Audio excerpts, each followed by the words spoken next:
saya mengambil perancang.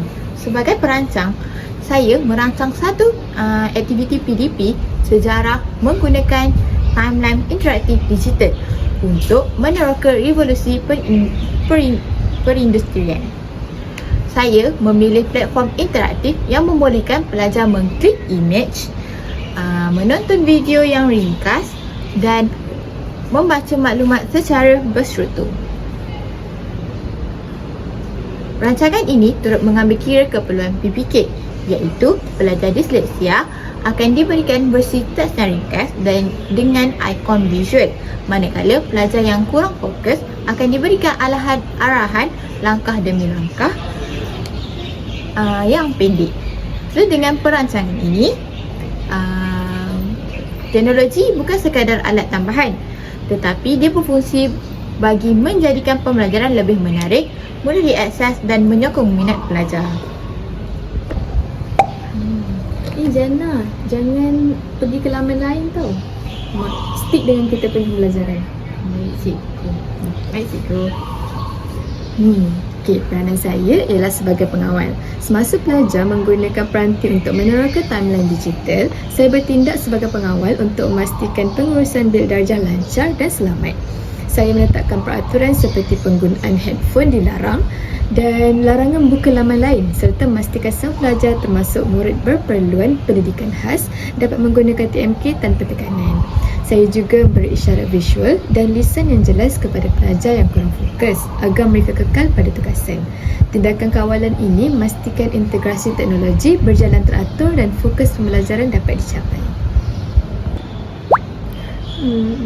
Cikgu macam mana ni? Macam ni Laila. Mula-mula kamu kena start daripada sini. Lepas tu sampai ke titik akhir. Okey, cuba buat. Okey, baiklah. Sebagai pembimbing, saya menyediakan guided access melalui kad arahan visual dan panduan bergambar untuk PBK, terutamanya pelajar yang disleksia.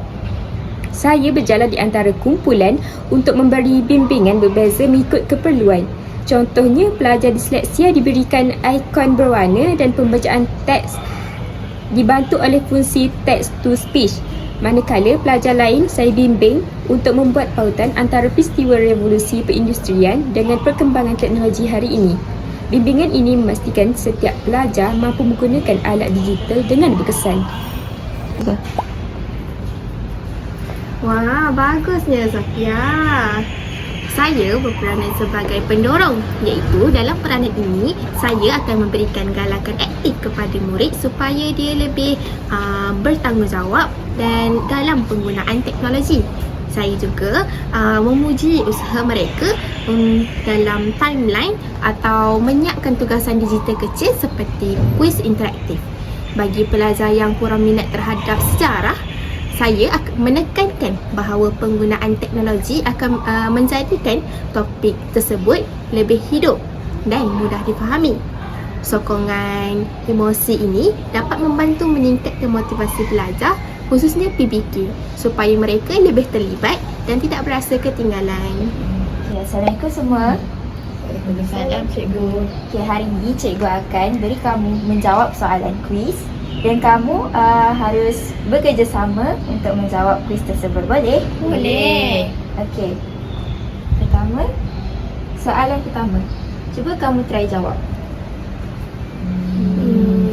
Di sini kan? Betul cikgu. Okay. Yeay, betul. Saya berperanan sebagai penilai. Untuk menilai keberhasilan integrasi teknologi, saya menggunakan penilaian formatif melalui kuis digital yang dijawab selepas meneroka timeline. Saya juga menilai kemahiran pelajar menavigasi elemen TMK, termasuk bagaimana mereka mencari maklumat, menghubungkan peristiwa dan menghasilkan refleksi ringkas. Bagi PBK, saya menyediakan alternatif penilaian seperti jawapan pilihan, bergambar atau rakaman audio. Melalui penilaian ini, saya dapat melihat tahap kefahaman pelajar serta menilai keberkesanan integrasi TMK dalam menyokong pembelajaran.